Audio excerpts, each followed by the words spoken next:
I'm glad. Please, can you pass one night stand with me before I pass on? Dying Millionaire's CEO begged to spend a night with his untouched maid. What happened next shocked everyone when a terminally ill billionaire offers his fortune to the only woman who's ever cared for him, his innocent maid, in exchange for one night together. Secrets, guilt, and unexpected desires blur the line between mercy and love. Before we begin the beautiful story, please subscribe. It's free, and it makes my day 100% better.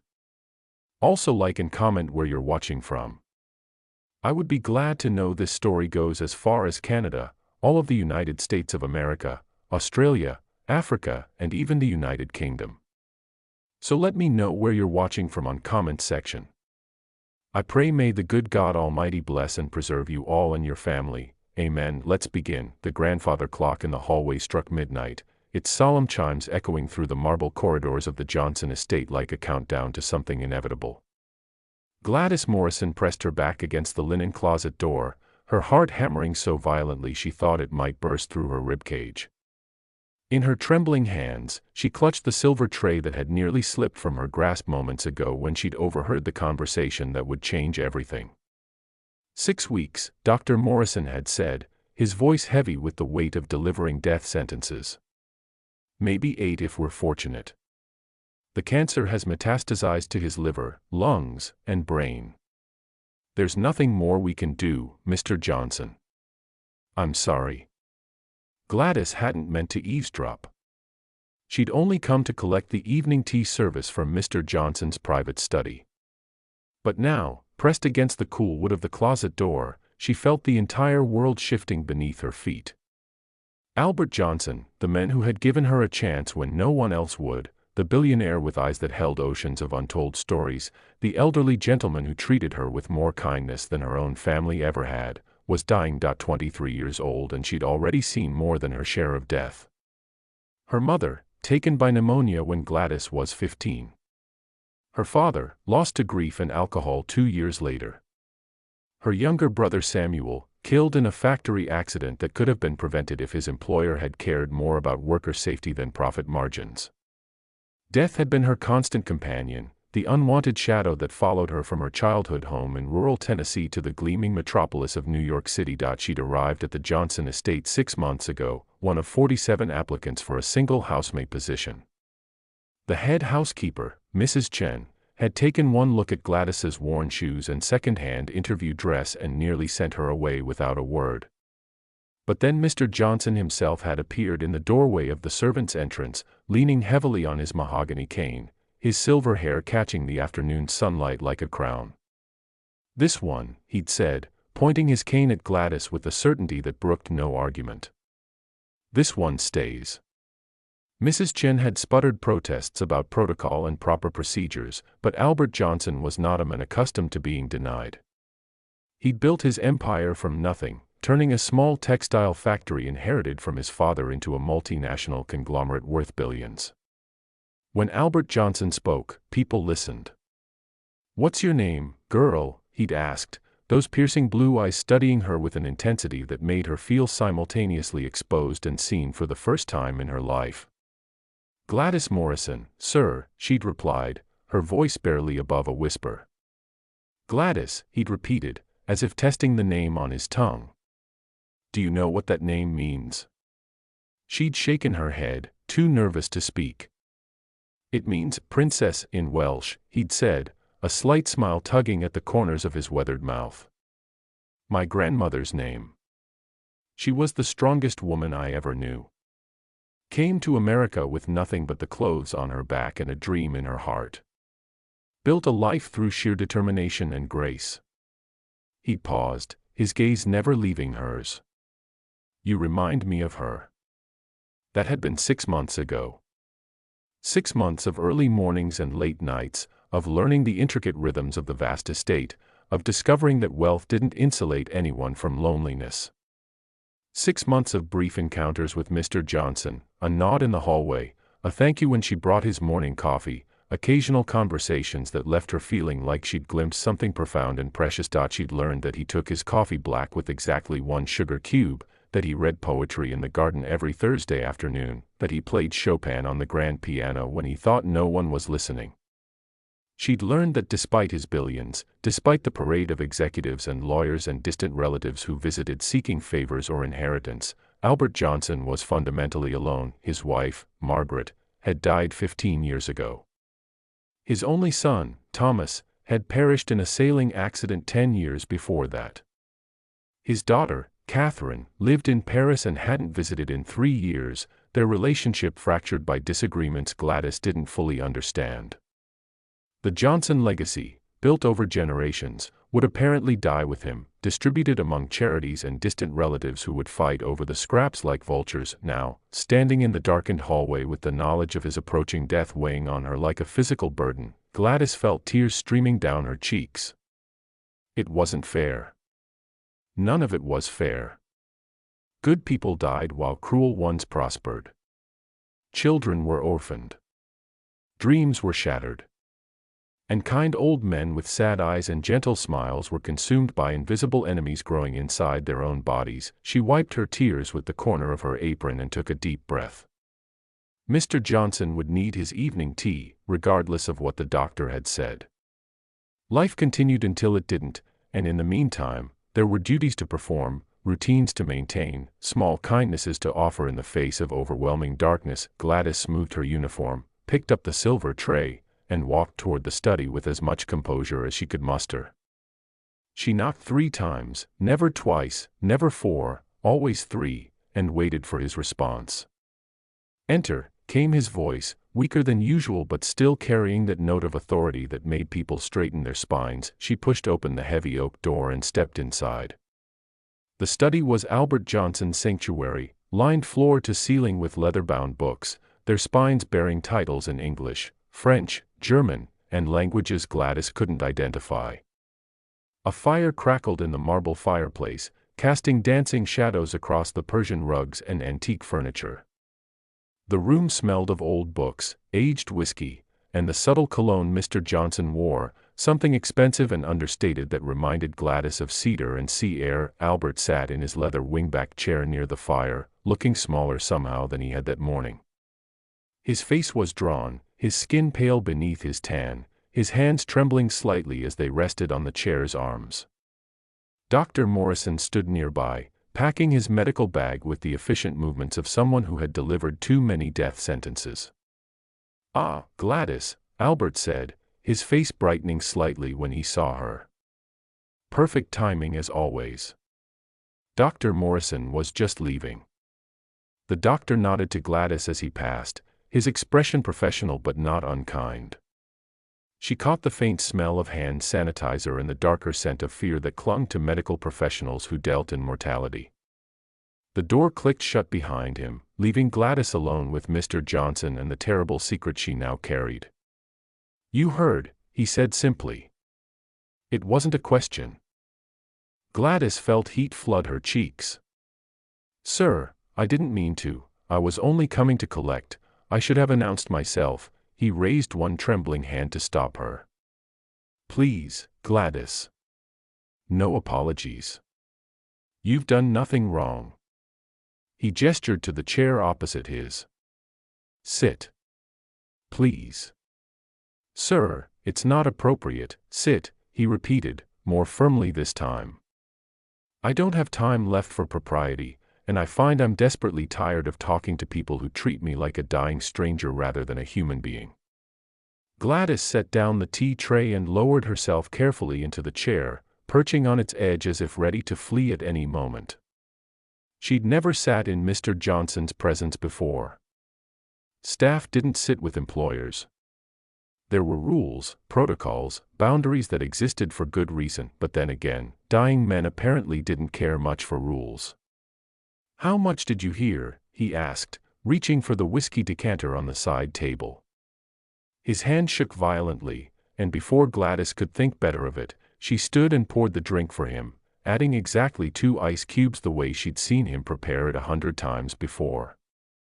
"Thank you," he said, accepting the crystal tumbler. "You didn't answer my question." 6 weeks, Gladys said quietly. "Maybe 8. He nodded, taking a long sip of whiskey. "Funny, isn't it? I've spent my entire life accumulating wealth, building empires, making sure my name would be remembered. And in the end, I get 6 to 8 weeks, just like the poorest beggar on the street. Death is remarkably egalitarian. I'm so sorry, Mr. Johnson, Gladys said, her voice breaking despite her best efforts to maintain composure. Albert, he said.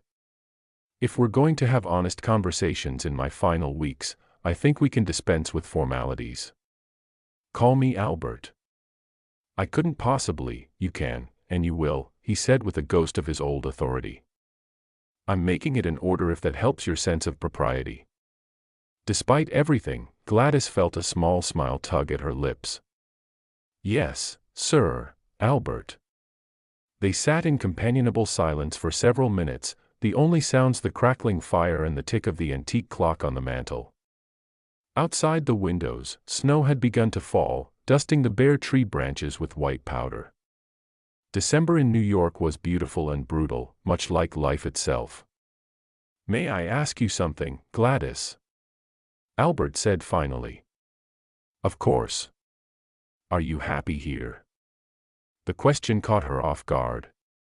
Happy, sir, Albert. Yes. Happy. Content. Fulfilled. Do you enjoy your work, your life, your circumstances? Gladys considered the question carefully. She'd learned early in life that honesty was often dangerous, that people in power rarely wanted truth when comfortable lies were available. But something about the moment, about sitting in this firelit room with a dying man who had 6 weeks left to live, demanded authenticity. I'm grateful, she said carefully. This position saved me when I had nowhere else to go. The work is honest, the pay is fair, and I'm treated with more respect than I've known in most places. But happy. She paused, searching for words. I don't know if I remember what happy feels like. Albert nodded slowly, as if her answer confirmed something he'd suspected. I understand that feeling more than you might imagine. I've been many things in my life, successful, powerful, wealthy, feared, respected. But happy. He shook his head. Happiness has always been the one thing that money couldn't buy. You were happy with your wife, weren't you? Gladys asked, then immediately regretted the question. I'm sorry, that's too personal. No, Albert interrupted. It's all right. Yes, I was happy with Margaret. Deliriously, impossibly happy. We met when I was 26 and she was 23, your age now, actually. She was a schoolteacher, the daughter of a postal worker and a seamstress. My mother was horrified. The Johnsons were supposed to marry into old money, consolidate power, strengthen dynasties. But Margaret. He smiled, lost in memory. Margaret had this laugh that sounded like sunlight, if sunlight could make noise. She challenged me, argued with me, refused to be impressed by my money or my family name. She saw me, really saw me, in a way no one else ever had. What happened to her? Gladys asked softly. Ovarian cancer, Albert said, his voice rough with old grief. 15 years ago last month.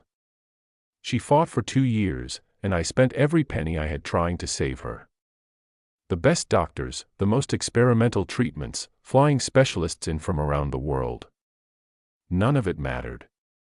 In the end, she died in that bedroom upstairs, holding my hand and telling me not to be sad because she'd had a beautiful life. Tears streamed down Gladys's cheeks. I'm so sorry. Don't be, Albert said gently. I had 37 years with the love of my life.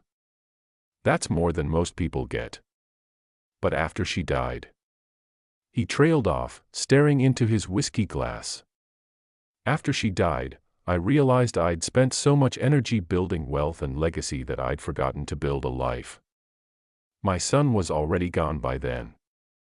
My daughter couldn't forgive me for the years I'd prioritized work over family. I had all this money, all this success, and absolutely no one to share it with who actually cared about me as a person rather than a bank account. The clock struck 1 in the morning, but neither of them moved to end the conversation. Outside, the snow continued to fall, blanketing the world in pristine white silence. "Gladys," Albert said, setting down his empty glass with deliberate care, "I'm going to ask you something, and I want you to know before I ask that you can say no. You can say no, and you'll still have your position here, and this conversation will never be mentioned again. Do you understand?" Dread pooled in Gladys's stomach. She thought of the title she'd heard whispered among the other servants, the rumors that circulated about wealthy men and vulnerable young women, the 1,000 ways power could be abused. "I understand," she said, her voice barely audible. "I'm dying," Albert said bluntly. 6 weeks, maybe 8, and then I'll be gone. And I find myself thinking about all the things I never did, never said, never experienced. Margaret was my first and only love. We married young, both of us virgins, both of us believing in grand romantic ideals. And it was beautiful, it was perfect, but it was also—" He struggled for words. "It was incomplete in some way I've never been able to articulate." Gladys's heart was racing now, her hands gripping the arms of the chair. "I'm 78 years old," Albert continued, "and I've only ever been intimate with one person in my entire life. After Margaret died, I couldn't even imagine being with anyone else.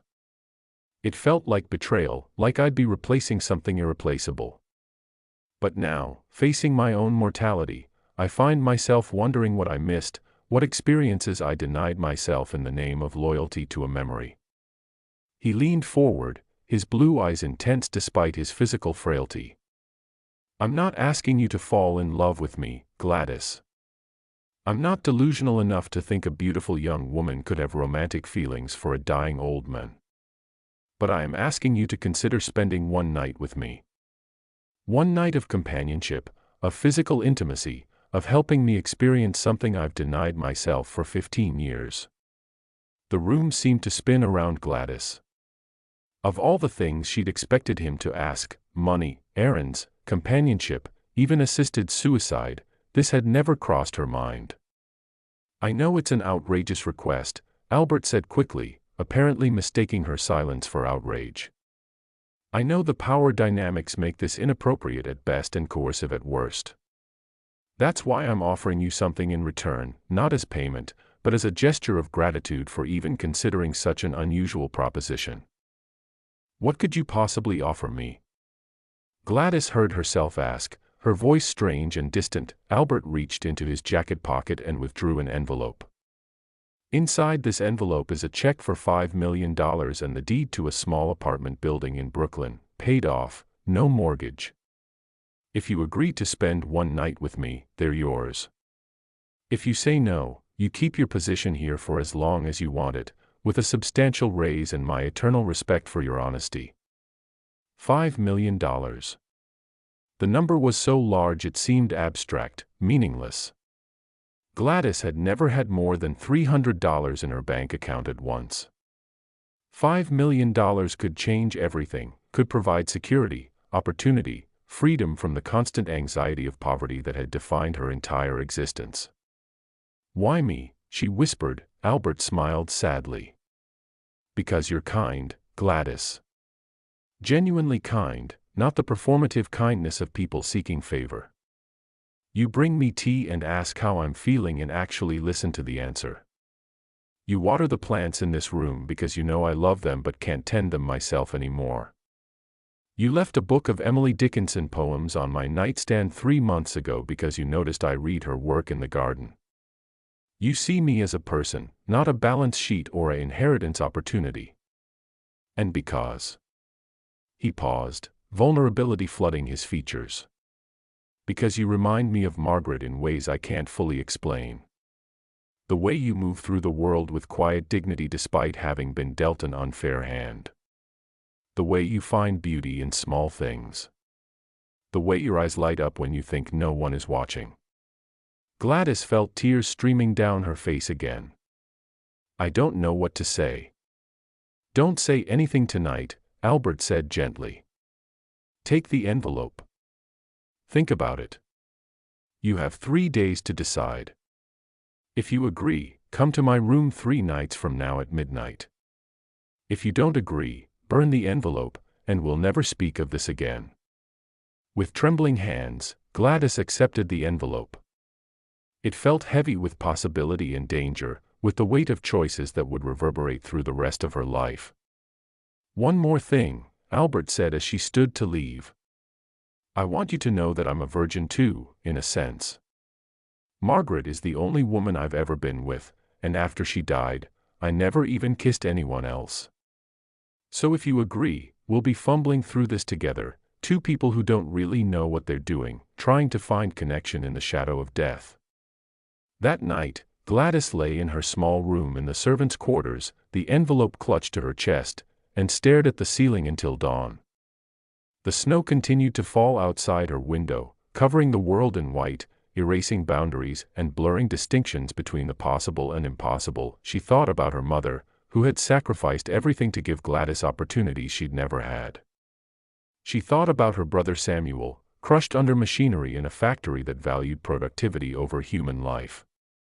She thought about all the roads not taken, the chances not seized, the moments of potential transformation that had slipped through her fingers because fear was easier than courage, and she thought about Albert Johnson, not as her employer, not as a billionaire, but as a lonely dying man who had loved deeply, lost everything that mattered, and was facing extinction with a desperate desire to feel alive one more time before the darkness claimed him. 3 days, he'd said.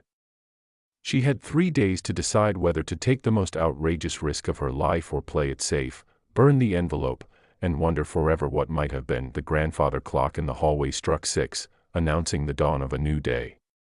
Gladys rose, washed her face, put on her uniform, and descended the stairs to begin another day of service. But something fundamental had shifted inside her. The girl who had arrived at the Johnson estate 6 months ago, desperate and broken and grateful for any kindness, that girl was gone. In her place was a woman standing at a crossroads, holding an envelope that might contain salvation or damnation, facing a choice that would define the rest of her life.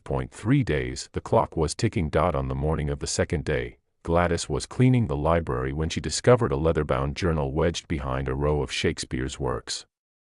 The spine was worn, the pages yellowed with age, and on the first page, written in elegant script, were the words, "The Private Thoughts of Margaret Eleanor Johnson."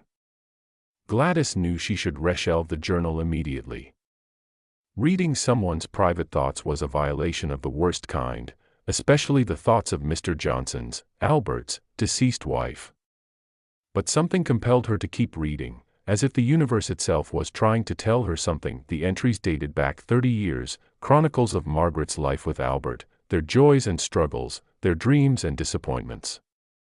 Gladys found herself lost in the story of a woman who had loved fiercely and lived fully, who had fought against the constraints society placed on women of her generation, who had challenged her powerful husband to be better, kinder, more present. Then, Gladys reached an entry dated 3 months before Margaret's death. "I'm dying, and Albert refuses to accept it.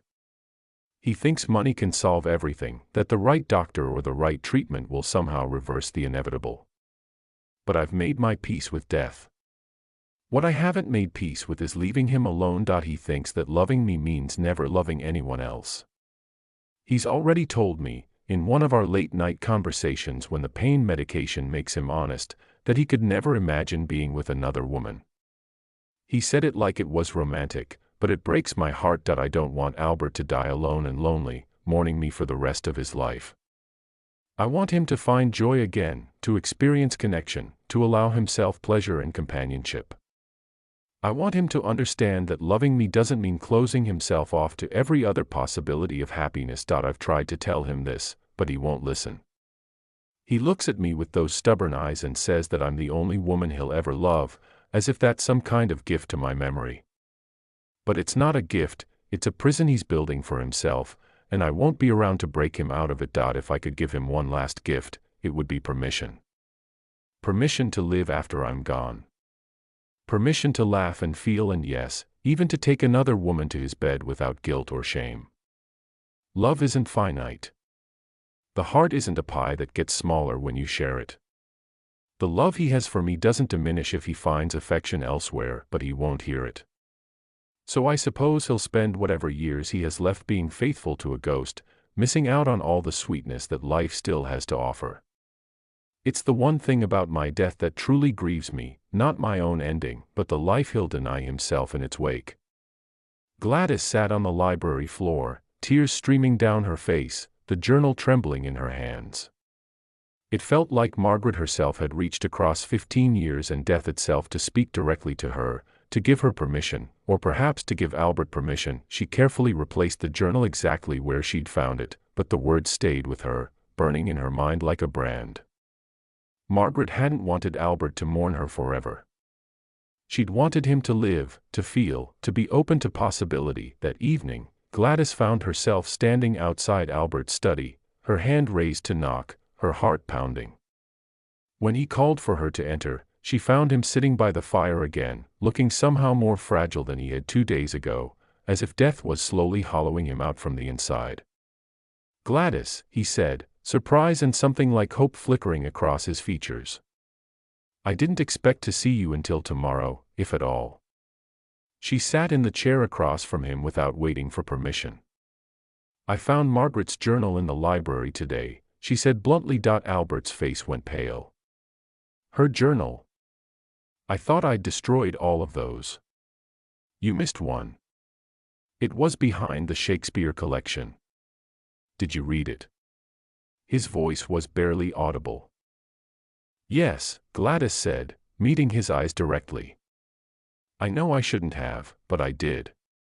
And I need to ask you something. Do you really think Margaret would want you to spend 15 years alone, denying yourself any human connection because you're afraid it would dishonor her memory?" Albert's hands were shaking so violently that whiskey sloshed over the rim of his glass. "You have no right." "I have every right," Gladys interrupted, surprising herself with her own boldness. "You asked me to consider doing something that terrifies me, something that goes against everything I was taught about propriety and self-preservation. The least you can do is be honest about why you're really asking. I told you why, you told me what you want, but not why you've denied it to yourself for so long.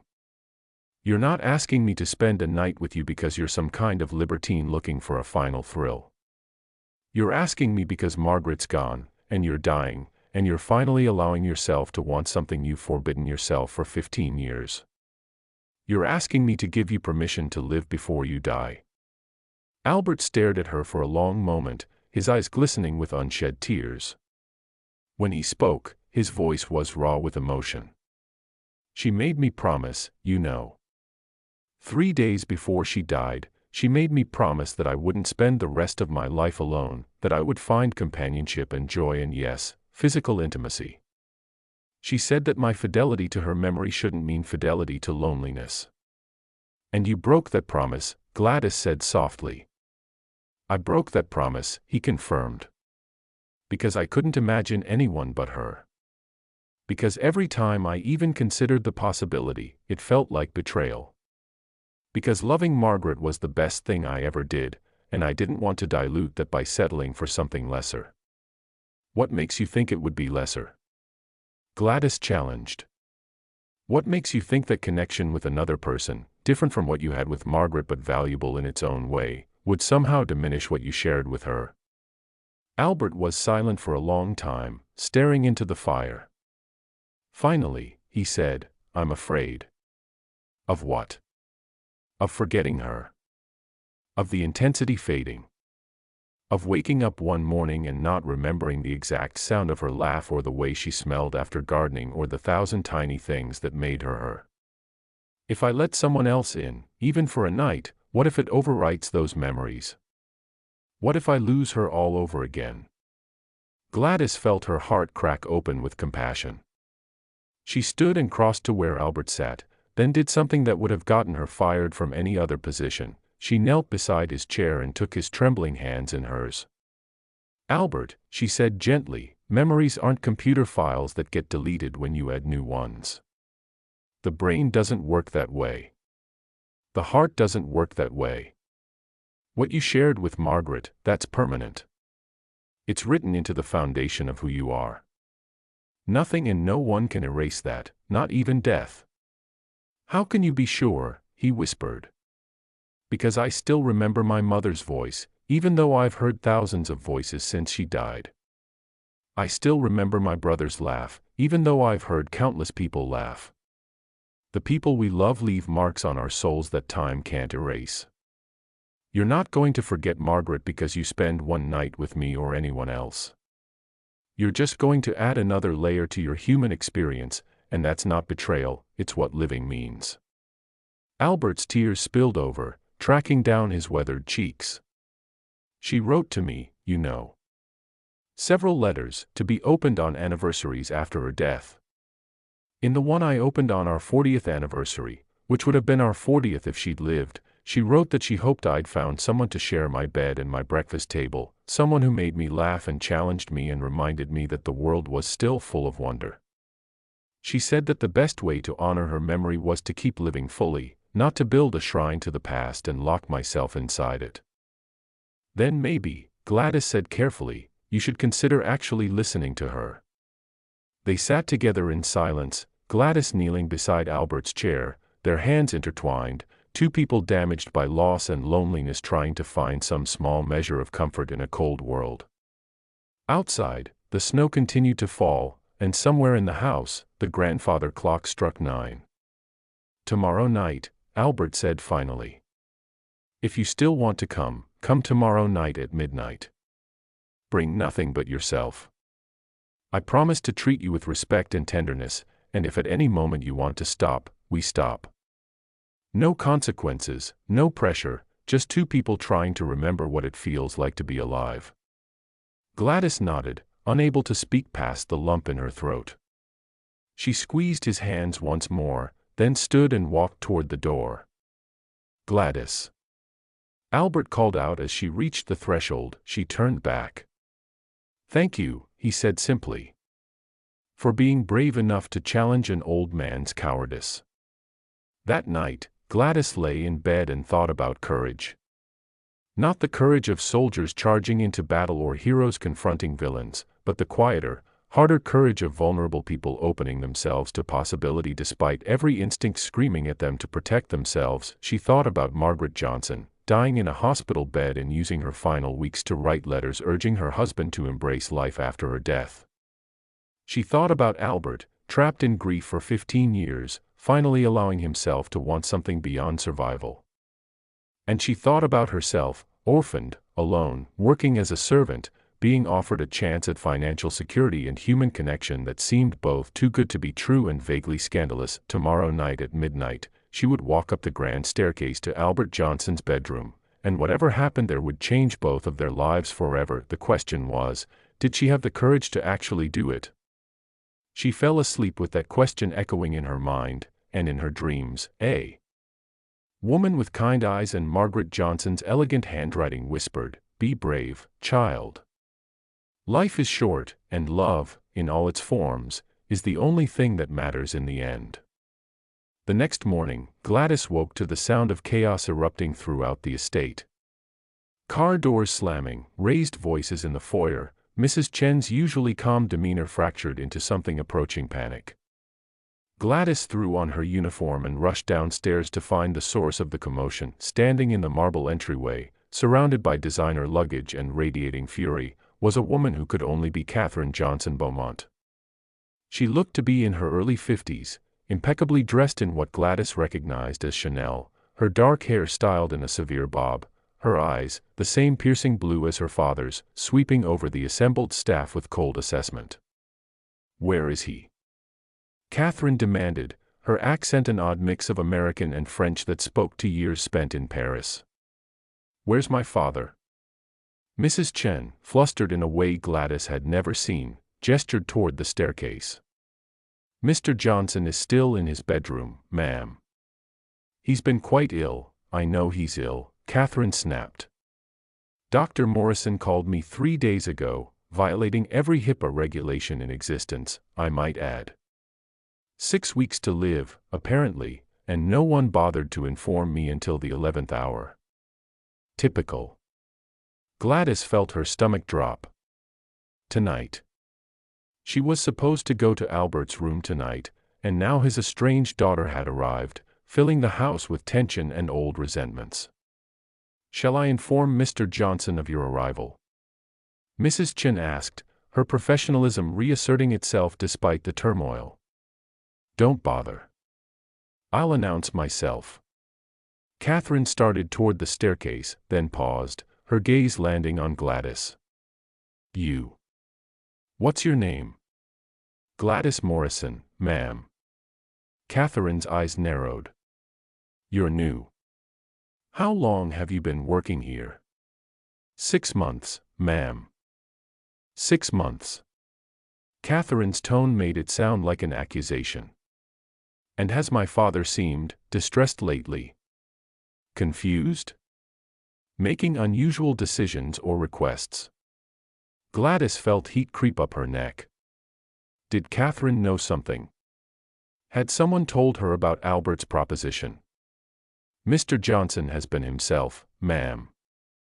Kind and clear-minded, despite his illness." "Clear-minded," Catherine repeated skeptically. "We'll see about that." She turned to Mrs. Chen. "I'll be staying in my old room. Have someone bring up my luggage. And I want a full accounting of my father's activities over the past 6 months, visitors, expenditures, any unusual behavior. Something's not right here, and I intend to get to the bottom of it." With that ominous declaration, Catherine swept up the staircase, her Louboutin heels clicking against the marble like a countdown to disaster. The staff stood in stunned silence after she disappeared. Finally, Mrs. Chen let out a long breath and said, "Well, this should be interesting." Interesting was an understatement. For the next several hours, raised voices echoed from Albert's bedroom, Catherine's sharp with accusation, Albert's weak but defiant. Gladys tried to focus on her duties, but it was impossible not to overhear fragments of the argument as she moved through the upper floors. 15 years, father. 15 years since mother died, and you've shut everyone out. Don't need your permission to live my own life. Already talking to lawyers about your mental competency. Dare you question my mind when you've been too busy in Paris to bother visiting? By lunchtime, the entire household was walking on eggshells.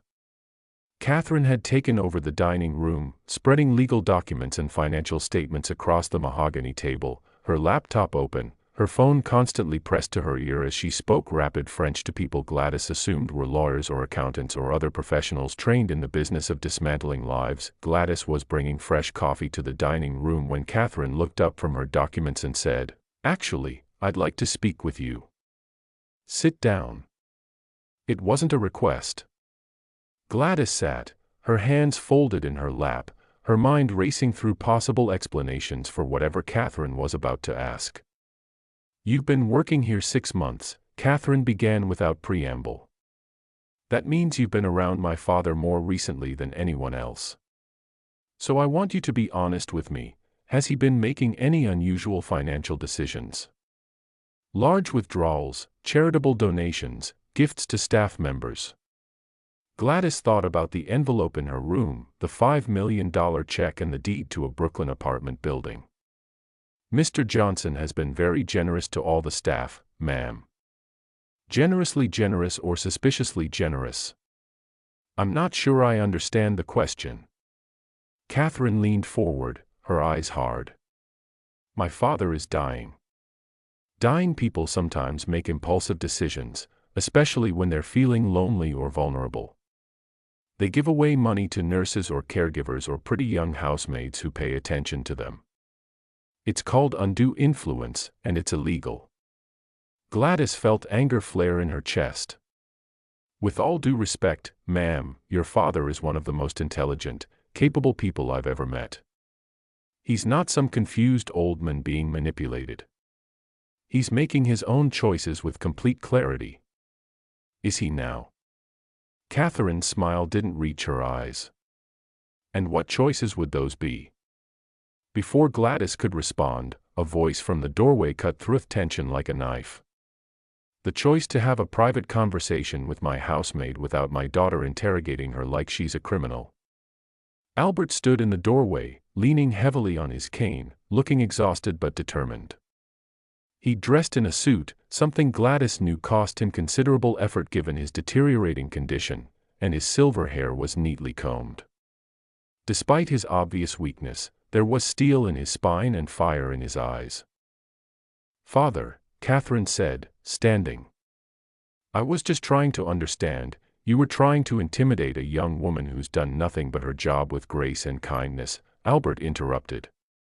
"Gladys, you're dismissed. Thank you for the coffee." Gladys fled gratefully, but not before she caught the look Albert gave her, a look that said everything would be all right, that she shouldn't worry, that tonight still stood if she wanted it to. The rest of the day passed in a blur of tension. Catherine commandeered the study, making phone calls and taking video conferences with people who spoke in legal jargon about competency evaluations and estate planning. Albert retreated to the conservatory, sitting among his beloved plants, staring out at the snow-covered gardens with an expression of profound sadness. Gladys found him there in the late afternoon, when Catherine was occupied with yet another phone call. She brought him tea, black with 1 sugar cube, and set it beside him without a word. "She thinks I've lost my mind," Albert said quietly, not looking at Gladys. "She thinks the cancer has spread to my brain and I'm making irrational decisions. She's already contacted 3 different psychiatrists about having me evaluated." "Can she do that?" Gladys asked, sitting on the bench beside him. "She can try. Whether she'll succeed is another matter." He finally turned to look at her. "I'm sorry, Gladys. This isn't what I wanted. Catherine showing up, interrogating you, treating you like you're some kind of con artist." "She's scared," Gladys said simply. "She just found out her father is dying, and she's trying to control the situation because control is all she has left." Albert smiled sadly. "You're too understanding for your own good. Catherine has been angry with me for years, since before Margaret died, even. I wasn't a good father when she was growing up. I was always working, always building the empire, always prioritizing business over family. By the time I realized what I'd lost, it was too late. She'd built a life in Paris specifically to get away from me." "It's never too late," Gladys said. "You still have 6 weeks. 6 weeks isn't enough to repair 30 years of damage." Albert took a sip of his tea. "But that's not your burden to carry. The question is, do you still want to come tonight? Because I would completely understand if all this drama has changed your mind." Gladys looked at this dying man who had shown her kindness when the world had shown her none, who had seen her as a person rather than a servant, who had offered her not just money but genuine human connection in his final weeks. She thought about Margaret's journal, about promises broken and kept, about courage and fear and the impossibility of living without taking risks. "Yes," she said firmly. "I still want to come tonight." Relief flooded Albert's features. "You're certain?" "With Catherine here, things are complicated. When are things not complicated?" Gladys countered. "Life is messy and uncertain and rarely goes according to plan. But that doesn't mean we should stop reaching for the things that matter. If anything, your daughter's arrival is a reminder that time is precious and unpredictable. We don't get to choose when death arrives, but we can choose how we live until it does." Albert reached out and squeezed her hand. "Thank you, Gladys. For being braver than I deserve." That evening, Catherine insisted on a family dinner, just herself and her father, served in the formal dining room with the good china and crystal. Gladys helped serve the meal, watching the painful dance of a estranged family trying to find common ground across a canyon of resentment and regret.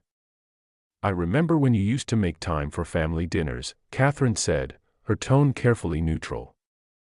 "When Thomas was alive, before Mother got sick. We'd sit around this table, and you'd actually be present instead of thinking about quarterly reports." "I remember too," Albert said quietly.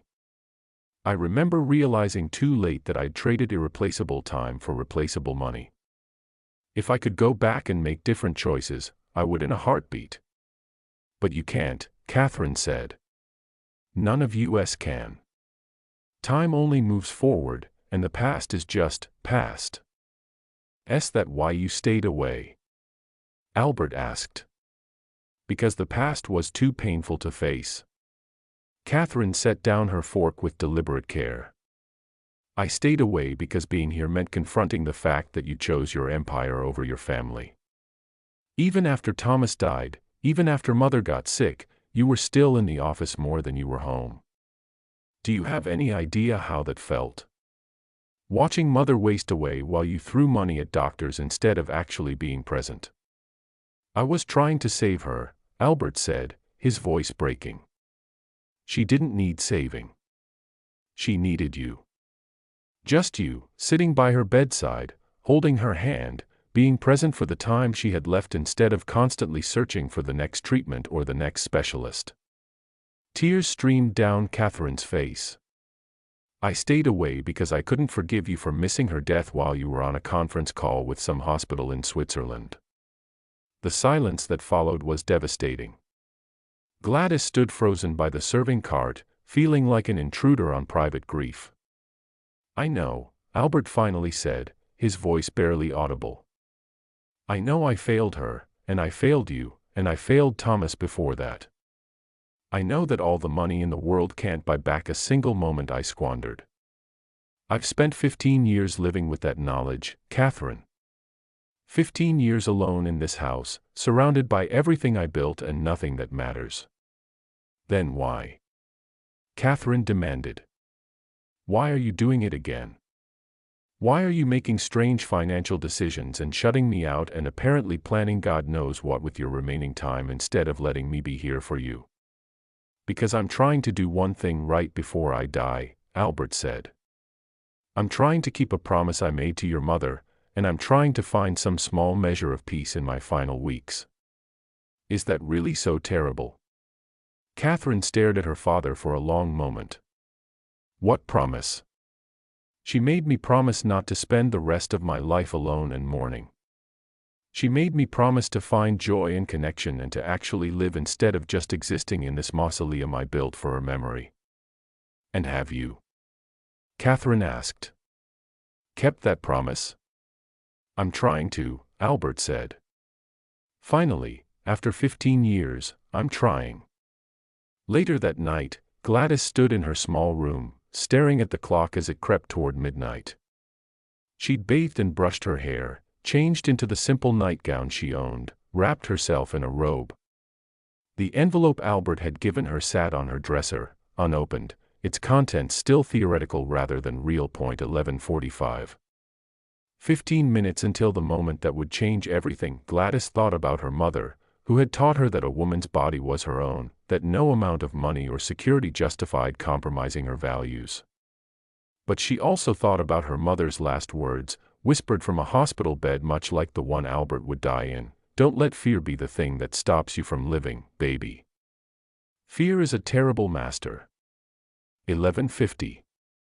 10 minutes she thought about Samuel, crushed under machinery at 21 years old, his whole life unlived, all his potential extinguished because some factory owner valued profit over safety. She thought about how death could come at any moment, how none of them were guaranteed tomorrow. 11:55. 5 minutes she thought about Albert, who had loved deeply and lost everything, who had built an empire and discovered it meant nothing without someone to share it with, who was finally, allowing himself to want something beyond mere survival. 11:58. 2 minutes. Gladys stood, tightened her robe, and opened her door. The hallway was dark and silent, the rest of the house asleep. She moved like a ghost through the corridors, up the grand staircase, past Catherine's closed bedroom door, past the portraits of dead Johnsons watching her with judgment or blessing, she couldn't tell which. Midnight. The grandfather clock struck 12. She stood outside Albert's bedroom door, her hand raised to knock, her entire body trembling. This was it. The moment of choice. The moment that would define her not just as a victim of circumstance but as a woman making her own decisions, claiming her own agency, stepping into her own power regardless of what society or propriety or fear dictated. Gladys knocked 3 times, never twice, never 4, always 3. "Enter," came Albert's voice, soft and uncertain and hopeful all at once. She turned the handle and stepped through the door into whatever came next. Albert's bedroom was nothing like Gladys had imagined. She'd expected opulence, gold fixtures and silk sheets and the ostentatious displays of wealth she'd seen in magazines. Instead, the room was warm and understated, dominated by a massive 4-poster bed with simple white linens. A fire burned in the fireplace, casting dancing shadows across walls lined with photographs, Margaret at various ages, Thomas as a boy, Catherine as a young woman before resentment had hardened her features. Albert stood by the window, looking out at the snow-covered grounds, his back to her. He'd changed into simple pajamas and a robe, and in that moment he looked less like a billionaire titan and more like anyone's grandfather, fragile, mortal, human. "You came," he said without turning around, his voice thick with emotion. "I came," Gladys confirmed, closing the door behind her. He turned to face her, and she saw tears glistening in his eyes. "I need you to know something before we go any further. You can leave at any moment. You can take the envelope, it's yours regardless of what happens tonight. This isn't a transaction, Gladys. It's 2 people trying to find connection in a lonely world, and if you change your mind, there's no shame in that." Gladys crossed the room to stand in front of him. She was tall for a woman, but he still had several inches on her despite his stooped posture. Up close, she could see every line on his face, every age spot on his hands, every sign of the mortality consuming him from within. "I'm terrified," she admitted. "I've never done this before, and I don't know what I'm doing, and part of me thinks I should run back to my room and forget this ever happened." "Then why don't you?" "Because another part of me thinks that maybe Margaret was right. Maybe love isn't finite. Maybe connection doesn't diminish other connections. Maybe 2 broken people can offer each other something healing even if it's just for one night." Albert reached up and gently cupped her face in his trembling hands. "You're extraordinary, Gladys Morrison. Do you know that?" "I'm ordinary," she whispered. "I'm just a girl from Tennessee who's been kicked around by life and is trying to figure out how to survive." "No," Albert said firmly. "You're a woman who's faced loss and poverty and discrimination and somehow maintained her kindness and dignity. You're a woman who sees people rather than positions, who offers compassion without expecting anything in return. That's not ordinary. That's remarkable." He leaned forward slowly, giving her every opportunity to pull away, and pressed his lips to hers. The kiss was gentle, tentative, the kiss of someone who hadn't kissed anyone in 15 years and was terrified of getting it wrong. Gladys felt something unfold in her chest, not passion exactly, but tenderness, connection, the profound intimacy of vulnerability shared. She kissed him back, her hands coming up to rest on his shoulders, feeling the fragile bones beneath his robe. He tasted like the peppermint tea he drank every evening, and he smelled like that subtle cologne that reminded her of cedar and sea air. When they pulled apart, both of them were crying. "I don't know what I'm doing," Albert said with a shaky laugh. "It's been so long, and my body doesn't work the way it used to, and I'm terrified I'll disappoint you." "You couldn't disappoint me," Gladys said. "This isn't about performance or expertise. It's about 2 people being present with each other. That's all. Just presence." They moved to the bed slowly, carefully, 2 people navigating unfamiliar territory with more nerves than grace. Albert's hand shook as he helped Gladys out of her robe, and she had to help him with the buttons on his pajama top because his fingers wouldn't cooperate. Beneath his clothes, Albert's body told the story of his illness, weight lost, muscle wasted, skin hanging loose over bones that seemed too prominent. Gladys traced the topography of his suffering with gentle fingers, not with pity but with reverence for a body that had carried him through 78 years of joy and sorrow. "I'm not much to look at anymore," Albert said, shame coloring his voice. "You're beautiful," Gladys said, and meant it. "Every scar, every wrinkle, every sign of life lived, it's all beautiful." She let her own nightgown fall away, standing before him in nothing but skin and vulnerability. She was young and healthy, her body unmarked by age or illness, but she carried her own scars, the invisible ones carved by poverty and loss and the casual cruelty of a world that valued her so little. "My God," Albert breathed. "You're magnificent." They came together carefully, mindfully, two people learning each other's bodies like new languages. It wasn't the passionate, athletic sex depicted in movies. It was slow and gentle and frequently awkward, bodies that didn't quite fit together, moments of confusion about what went where, sudden laughter when something didn't work as planned, but it was also profound. It was also healing. It was also two souls reaching for each other across the chasm of loneliness that had defined both their lives. Albert's body failed him several times, the cancer and his age conspiring to make physical intimacy difficult. But Gladys didn't mind. She held him when he apologized, kissed him when he felt inadequate, reminded him that this wasn't about achievement but about connection. They explored each other for hours, touching, kissing, talking in whispered voices about everything and nothing.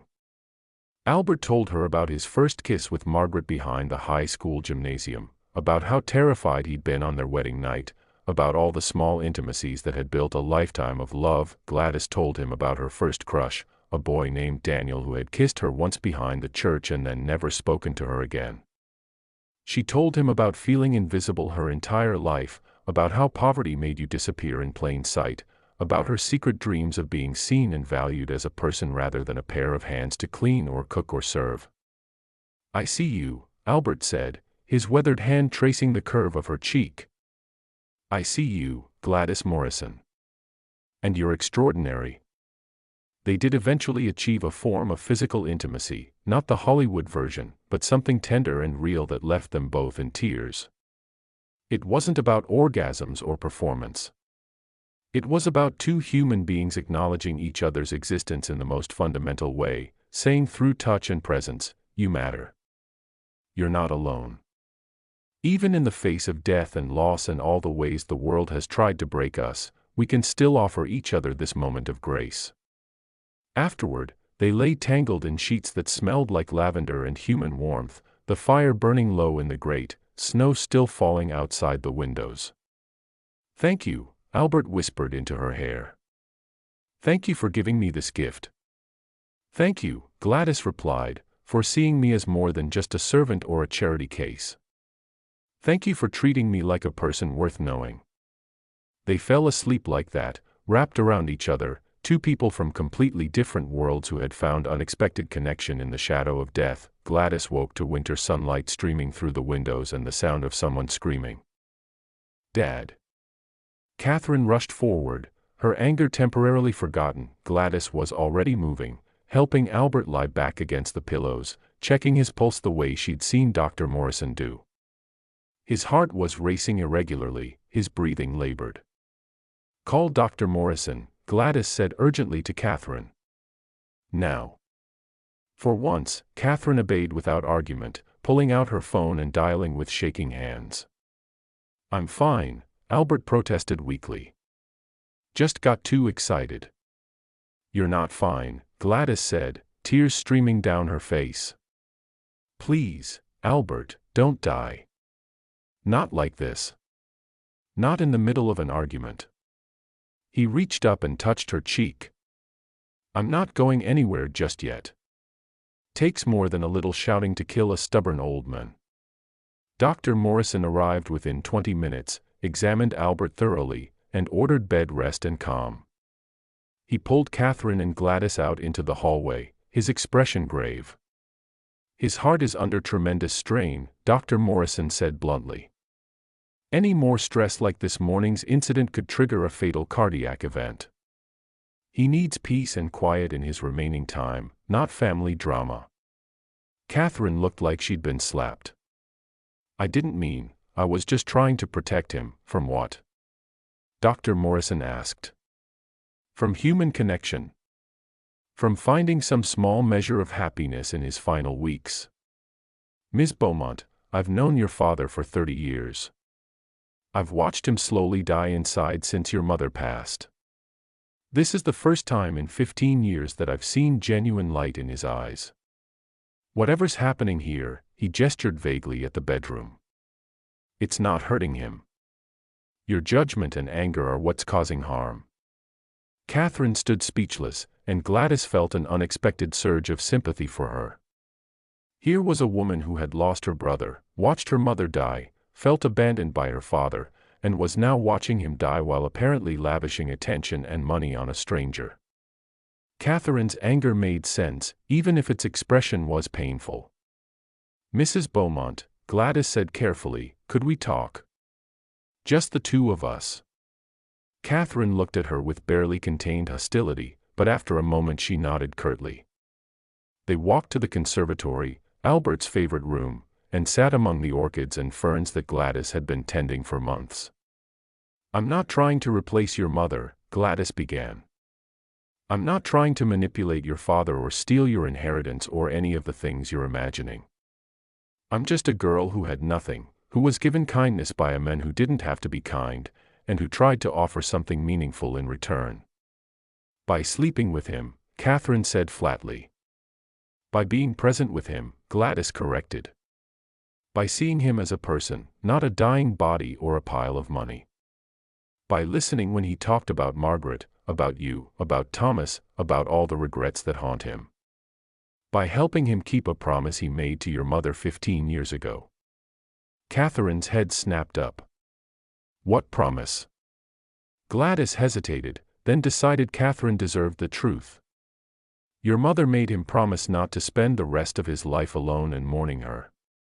She wanted him to find connection, to experience joy, to actually live instead of just existing.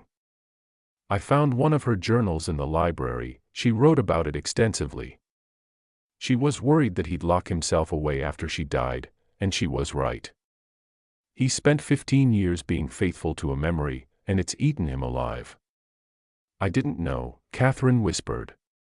I thought he just didn't care. After Thomas died, after Mom got sick, he just threw himself into work even harder. I thought he was running away from us. He was running away from pain, Gladys said gently. Which is what you've been doing in Paris all these years, isn't it? You're not so different from your father. You both lost people you loved, and you both handled it by building walls and keeping the world at arm's length. Catherine's composure finally cracked. She buried her face in her hands and sobbed, deep, wrenching sobs that seemed to come from the very core of her being. Gladys moved to sit beside her, placing a comforting hand on her shoulder. I'm so angry at him, Catherine gasped between sobs. I'm so angry that he wasn't there when Mom died, that he prioritized work over family, that he has more affection for a stranger than he ever showed me. But I'm also terrified. Because he's my father, and he's dying, and I never got to fix what's broken between us. It's not too late, Gladys said. You still have weeks. Maybe not many, but enough to say the things that need saying, to find some measure of peace together. But what about you? Catherine looked at Gladys with red-rimmed eyes. Where do you fit in all this? Nowhere, Gladys said simply. Last night was a gift for both of us, but it wasn't the beginning of a relationship. Your father loves your mother. He'll always love your mother. I was just a moment of grace. A chance for him to remember that he's still alive, still capable of connection, still deserving of tenderness. But his final weeks should be spent with you, mending bridges, creating new memories. Not with a housemaid who'll disappear from his life the moment he's gone. Catherine stared at her for a long moment. He paid you $5 million, didn't he? And gave you property. Gladys nodded, seeing no point in lying. That's what I was going to inherit, Catherine said, but there was no anger in her voice now. Just weary resignation. Part of it, anyway. I'll give it back, Gladys said immediately. I'll tear up the check, sign over the deed. I didn't do this for the money, Mrs. Beaumont. I did it because your father saw me as a human being when most of the world doesn't, and because I wanted to offer him one night where he didn't have to be a dying billionaire or a failed father or a grieving widower. One night where he could just be Albert, a man who wanted to feel alive before he died. Catherine was quiet for a long time, staring out at the snow-covered gardens. Finally, she said, "Keep the money. Keep the property. God knows you probably need it more than I do.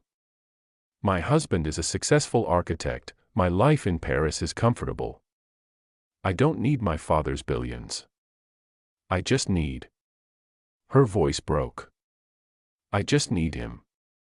Whatever time is left, I need to actually have him as a father instead of as this distant figure I resent." "Then tell him that," Gladys urged. "Go upstairs right now and tell him exactly what you told me. Be vulnerable with him. Let him be vulnerable with you. Don't waste the weeks you have left being angry about the years you've already lost." Catherine stood, wiped her eyes, and looked down at Gladys with something that might have been respect. "You're wiser than you have any right to be at 23. Life's a harsh teacher," Gladys said. "It beats lessons into you whether you want to learn them or not." After Catherine left, Gladys sat alone in the conservatory, surrounded by green-growing things that didn't care about wealth or propriety or the complicated ways that humans tried to connect with each other.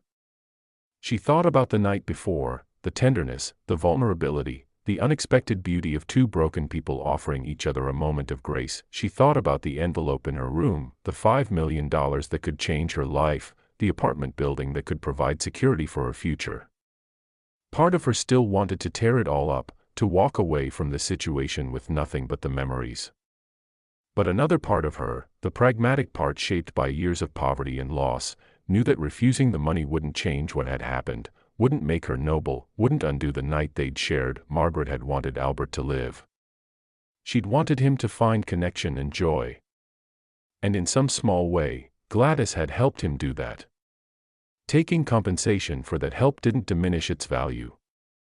It just meant she was smart enough to accept a gift that could lift her out of poverty and maybe, allow her to help others the way Albert had helped her. The snow had stopped falling. Through the conservatory windows, Gladys could see the sun breaking through clouds, casting the world in shades of gold and white. It felt like a metaphor for something, though she wasn't quite sure what. She stood, brushed off her uniform, and went to check on Albert. Whatever happened next, she would face it with honesty and courage. She'd learned that much, at least, from one night with a dying billionaire who had treated her like a princess. The weeks that followed were unlike anything Gladys could have imagined. Catherine stayed at the estate, and slowly, painfully, father and daughter began to dismantle the walls they'd built between themselves. Gladys watched from a respectful distance as they had long conversations in the conservatory, as Catherine read poetry to Albert in the garden, as they looked through photo albums together and cried over the people and moments they'd lost. Dr. Morrison had been right. The stress of that confrontation had accelerated Albert's decline. He was bedridden now, his body failing him more each day, but his mind remained sharp and his spirit somehow seemed lighter than it had in months. Gladys continued her duties, bringing tea and fluffing pillows and maintaining the fiction that she was simply a housemaid doing her job. But sometimes, when Catherine left the room, Albert would catch Gladys's hand and squeeze it gently, his eyes conveying gratitude and affection that words couldn't capture. "You were right," Catherine said to Gladys one afternoon, finding her in the library. "About everything. About my father needing connection, about me wasting time being angry. We've talked more in these past 2 weeks than we did in the previous 20 years. I'm glad," Gladys said sincerely. "He told me about that night," Catherine admitted, her cheeks coloring slightly. "What you did for him. What it meant. I don't fully understand it, but I'm trying to. I'm trying to see it the way he does, as a gift rather than a transaction." "It was both," Gladys said honestly. "I'd be lying if I said the money didn't matter. But it would also be a lie to say that's why I did it. The truth is complicated. Most meaningful truths are." Catherine nodded slowly. "He wants to see you." privately. He's been asking for you all morning, but I wanted to talk to you first. She paused, seeming to search for words. He's dying, Gladys. Really dying. Dr. Morrison says it could be today, tomorrow, maybe a few more days if we're lucky. He's been holding on to say goodbye to people, to finish things. I think you're one of the things he needs to finish. Gladys felt tears spring to her eyes. She'd known this moment was coming, had known it since she first overheard Dr. Morrison's diagnosis, but knowing and experiencing were two entirely different things. She climbed the stairs to Albert's room, knocked 3 times, and entered to find him propped up on pillows, looking impossibly small and fragile against the white linens. His skin had taken on a waxy, translucent quality, and his breathing was labored and shallow.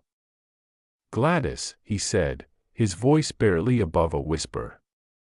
"Come sit with me." She pulled a chair close to the bed and took his hand in hers. His fingers were cold, his grip weak. "I wanted to thank you," he said, "for giving an old man one last beautiful memory before the end. For showing me that connection is still possible even when you think you've lost everything. For being brave enough to say yes when saying no would have been so much easier and safer." "You don't need to thank me," Gladys said, tears streaming down her face. "You gave me more than I gave you. You saw me, Albert. Really saw me. That's a gift beyond price. Did you open the envelope?" She nodded. "I did. And I want you to know that I'm not going to waste it. I'm going to use that money to go to nursing school, to get an education, to build a life where I can help people the way you helped me. The apartment building will provide income while I study. You didn't just give me money, Albert. You gave me a future." His eyes filled with tears. "That's all I wanted. Margaret used to say that the only wealth worth having is the kind you can share, the kind that lifts others up.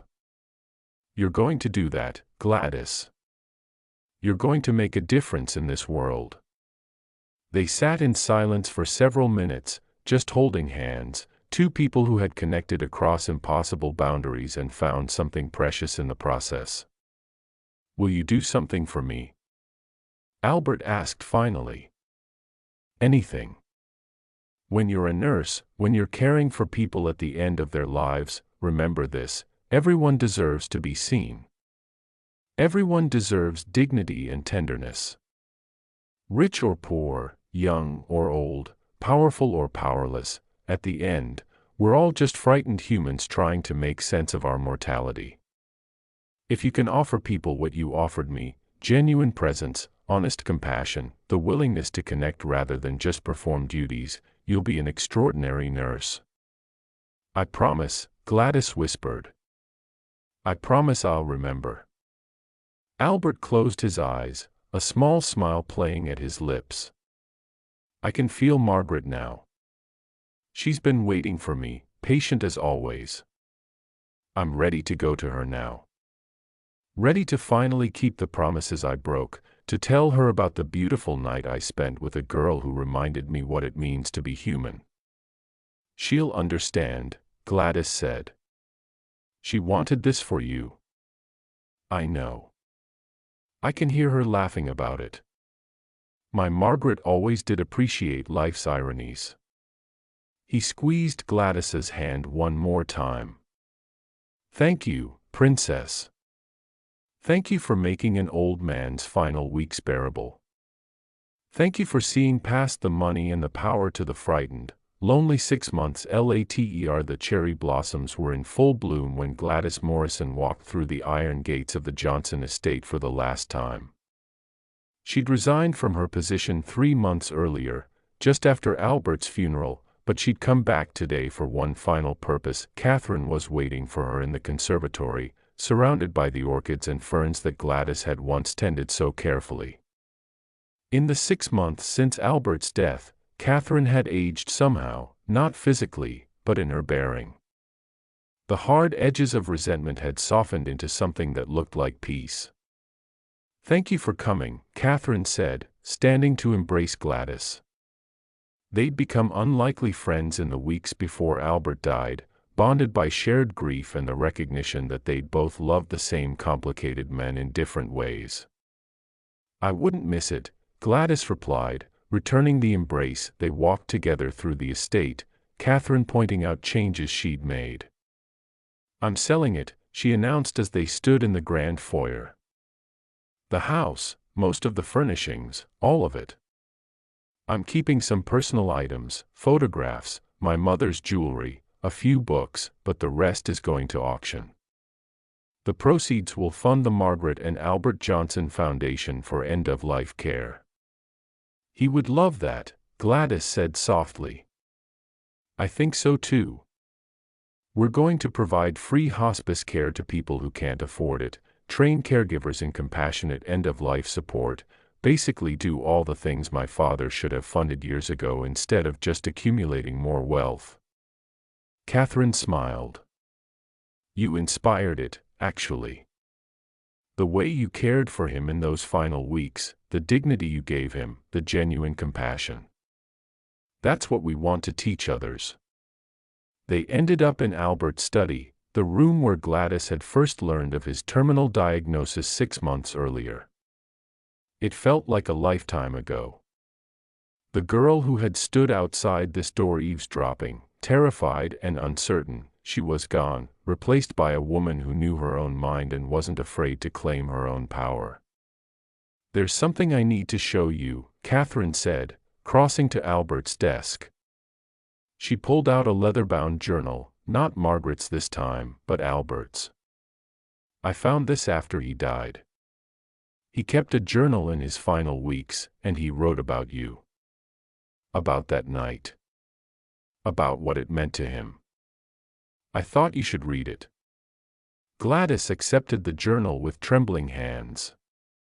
She opened it to the page Catherine had marked, and began to read her employer's, her friends' final words. "Tonight I will spend the night with Gladys Morrison, and I find myself more nervous than I've been since my wedding night 50-some years ago." Catherine would be horrified if she knew.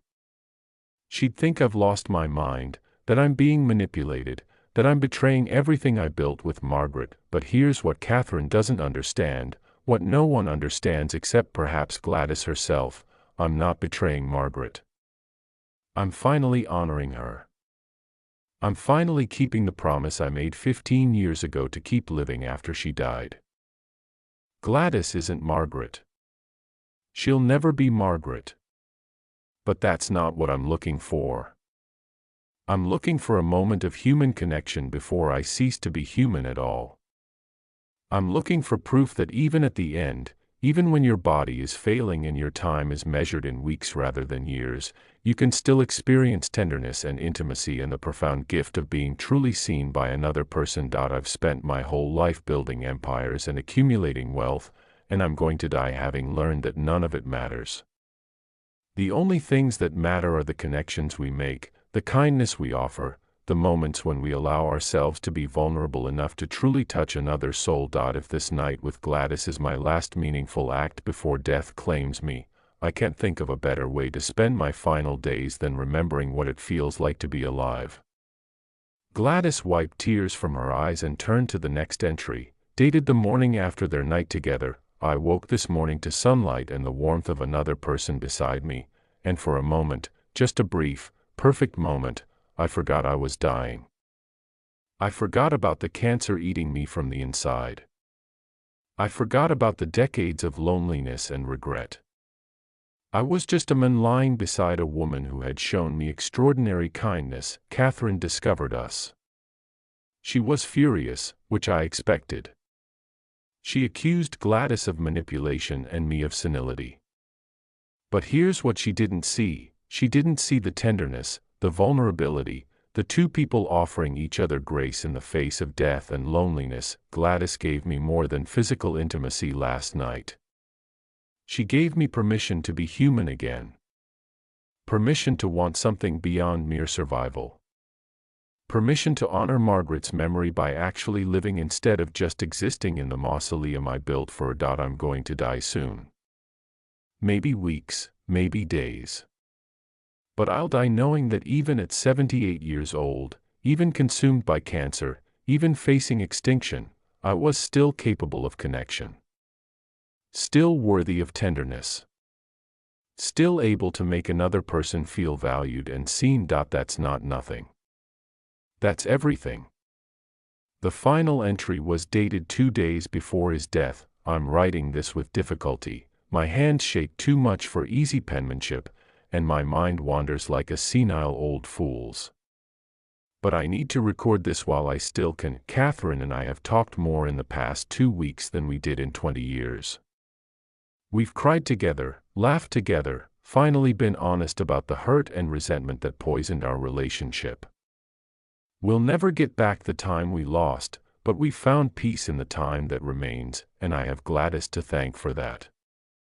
Her courage in saying yes to my outrageous proposition somehow gave Catherine and me permission to be courageous too.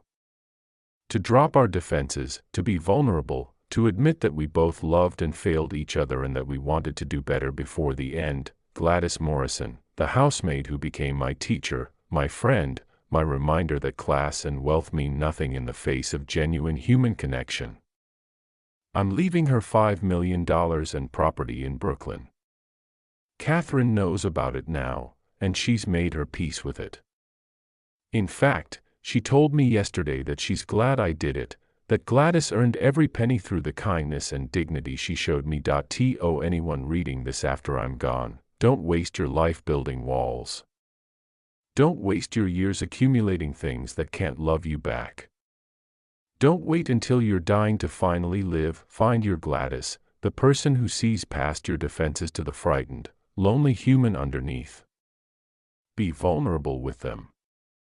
Offer them your authentic self, not the persona you present to the world. And for God's sake, keep the promises you make to the people you love, even after they're gone. I'm ready now. Ready to let go. Ready to see Margaret again and tell her about the beautiful girl who helped me finally keep my promise. Ready to rest after 78 years of running from pain. Thank you, Gladys, for everything. You saved me at the end, when I thought I was beyond saving. That's a gift beyond measure. Gladys closed the journal, tears streaming down her face. She looked at Catherine, who was crying too, and they held each other in the study where Albert had spent so many hours, 2 women who had loved the same men in vastly different ways and who had both been changed by knowing him. He was right, you know, Catherine said finally. About all of it. The walls we build, the time we waste, the importance of vulnerability. I spent so many years being angry at him, and now that he's gone, all I can think about is how much time we lost. But you got those final weeks, Gladys reminded her. You got to say the things that needed saying. You got closure. That's more than a lot of people get. Because of you, Catherine insisted. If you hadn't challenged him, if you hadn't shown him that connection was still possible, he would have died bitter and alone. Instead, he died at peace, surrounded by people who loved him. That's your gift, Gladys. You gave him that. They walked outside into the garden, where the cherry blossoms were falling like snow, covering the ground in pink and white. This had been Albert's favorite spot. He'd spent countless afternoons here reading poetry and remembering Margaret. What will you do now? Catherine asked. I start nursing school in the fall, Gladys said. I'm using the money to get an education and to help other people get educations too. I've set up a small scholarship fund for kids from poverty who want to go into healthcare. I figured that's what Albert would want, the money being used to create more opportunity, to lift more people up. That's perfect, Catherine said. And the apartment building? I'm keeping it, managing it myself. I've lowered the rents to affordable levels and I'm working with a nonprofit to house formerly homeless families. It's not much, but it's something. It's a start." They stood in comfortable silence, watching the cherry blossoms fall. Finally, Catherine said, "My father kept one other thing from his night with you. I found it in his nightstand after he died." She pulled out a small object wrapped in tissue paper and handed it to Gladys. Gladys unwrapped it carefully and gasped. It was a photograph from the mantel in Albert's bedroom, the one of him and Margaret on their wedding day, both of them young and radiant and full of hope for the future. On the back, in Albert's shaky handwriting, were the words, "For Gladys, proof that love is real and life is beautiful, even when it's brief. Live fully. Love deeply. Leave the world better than you found it. With gratitude and affection, Albert." "He wanted you to have it," Catherine explained. "He said you reminded him of my mother, not in looks or personality, but in the way you move through the world with dignity despite hardship. He said my mother would have liked you." Gladys clutched the photograph to her chest, overwhelmed by grief and gratitude in equal measure. "I wish I could have known her. She would have approved, you know," Catherine said, "of what you did for my father." I was looking through her journals. She kept dozens of them, and in nearly every one from the year before she died, she worried about him being alone. She wrote that she wanted him to find companionship, connection, even physical intimacy after she was gone. She said that his fidelity to her memory shouldn't mean fidelity to loneliness. "He showed me one of those entries," Gladys said. "It's part of why I said yes. I felt like Margaret herself was giving me permission." "Maybe she was," Catherine said. "If you believe in that sort of thing." They walked back through the estate one final time, saying goodbye to rooms and memories, to a chapter of both their lives that was ending. At the front door, they embraced again. "Stay in touch?" Catherine asked. "I'd like to know how nursing school goes, how your life unfolds. You're part of the family story now, whether either of us expected that or not." "I'd like that," Gladys said sincerely. As Gladys walked down the long driveway toward the iron gates, she turned back one final time to look at the Johnson estate.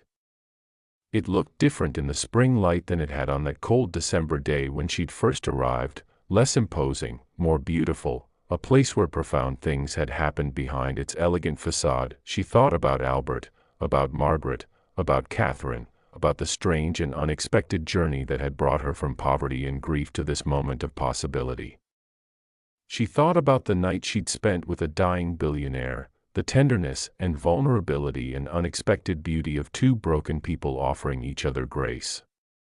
She thought about the $5 million in her bank account, the apartment building she now owned, the scholarship fund she'd created, the nursing degree she would earn.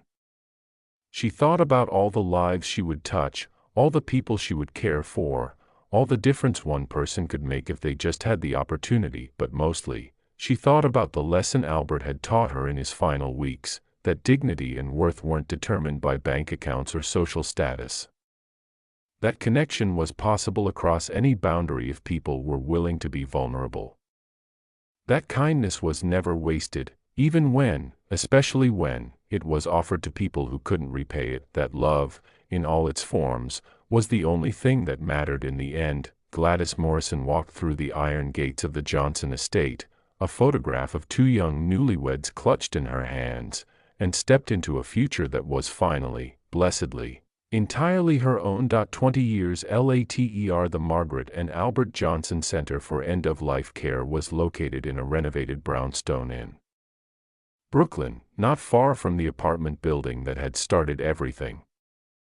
The waiting room was warm and welcoming, filled with comfortable furniture and living plants, designed to feel more like someone's home than a medical facility. Dr.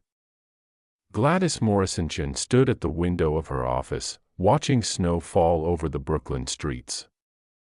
She was 43 now, her hair showing the first hints of gray, laugh lines around her eyes that came from decades of finding joy despite working with death daily. Her husband Daniel, a social worker she'd met in nursing school, poked his head into the office. "Your 3 o'clock is here." The Johnson Donation Committee. Gladys smiled. Every year, Catherine flew in from Paris for the annual board meeting of the foundation. They'd become close friends over the decades, united by their shared love for a complicated man who had changed both their lives. Catherine entered the office, elegant as ever at 72, her silver hair cut in a chic bob. She embraced Gladys warmly. "The center looks wonderful. Dad would be so proud. We're serving over 200 families a year now," Gladys said. "Free hospice care, grief counseling, caregiver support. And the scholarship program has put 43 students through nursing school." 44 now, Catherine corrected with a smile. "I just approved another candidate, a young woman from Port Harcourt, Nigeria, who wants to study palliative care. Her application essay reminded me of something you wrote 20 years ago." They spent the afternoon reviewing financials and discussing expansion plans. The foundation had grown beyond anything Albert could have imagined, touching thousands of lives, training new generations of healthcare workers to approach end-of-life care with dignity and compassion. As the meeting wrapped up, Catherine pulled out an envelope. "I have something for you. I was cleaning out the storage unit where I kept my parents' things, and I found this. It's addressed to you." Gladys opened the envelope with trembling hands and found a letter in Margaret Johnson's elegant script, dated 3 months before her death, "To the woman who will help my Albert remember how to live. I don't know your name. I don't know if you'll be young or old, wealthy or poor, a friend or a stranger.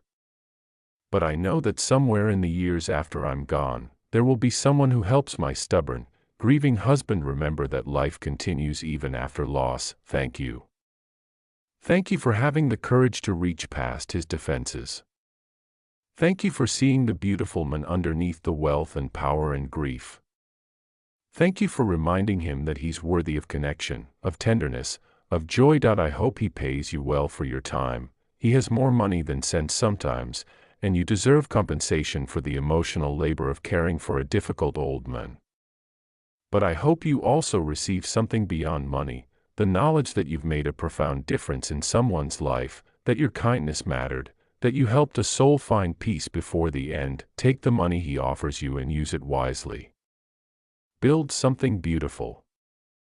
Help others the way you helped him. Create ripples of kindness that spread out into the world, touching lives you'll never meet. And know this, I'm grateful to you. Wherever I am, whatever comes after this life, I'm grateful that my Albert didn't have to face his final days alone and afraid. You gave him, and me, a gift beyond measure, with love and gratitude from beyond the grave. Margaret Eleanor Johnson." Gladys read the letter 3 times, tears streaming down her face.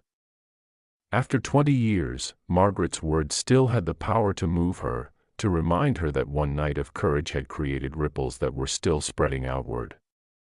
She knew, Gladys whispered. Somehow, she knew exactly what would happen. "My mother was always uncannily perceptive," Catherine said with a soft smile. "She knew my father better than anyone, including himself. Of course she knew he'd need someone to give him permission to live after she was gone." That evening, Gladys stood in the center's memorial garden, a small outdoor space where families could plant flowers in memory of loved ones who had died in their care. She planted a cherry blossom tree, a small plaque at its base reading, "In memory of Albert and Margaret Johnson, who taught me that love is infinite and kindness is never wasted." As she patted soil around the roots, she thought about the journey that had brought her here. The frightened girl who had arrived at the Johnson estate with nothing but hope and desperation. The young woman who had said yes to an impossible proposition because sometimes courage meant doing the thing that terrified you. The nurse who had dedicated her life to ensuring that others received the dignity and compassion Albert had shown her. She thought about the hundreds of families she'd served, the thousands of lives touched by the foundation, the ripples of kindness spreading out into the world like cherry blossoms on the wind. All of it, because one dying billionaire had seen a housemaid as a person worth knowing, and one vulnerable young woman had been brave enough to say yes. Gladys's phone buzzed with a text from Daniel. Dinner's ready. Your favorite. Come home when you're done communing with the past. She smiled, brushed the soil from her hands, and took one last look at the cherry blossom tree.